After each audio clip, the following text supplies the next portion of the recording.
Senior high school nananom penimfo chechefo edwano atomo ebichire nanu ntamu ne mfoni bi eba abonten a no sukuu ni baako ka se otiche ni bi na abono ama naninum ne ade no nananom ne penimfo abatan edwano atomo bi se omaka ma atra so nye saa ana na tie tro etare ho ensam no ne Adom Kasee edi nkomoyi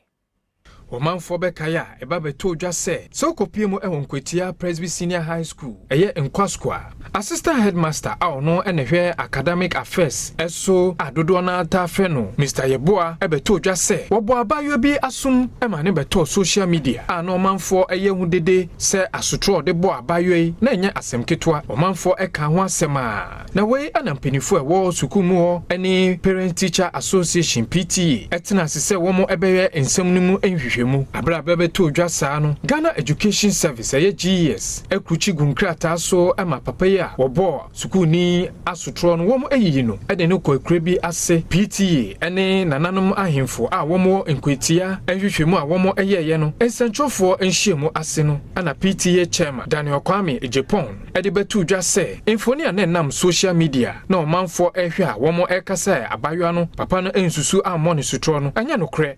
Yes sir. I said Master Derek etutuni Bruce enya no kware akola ne so aban no de nsa benkum adwura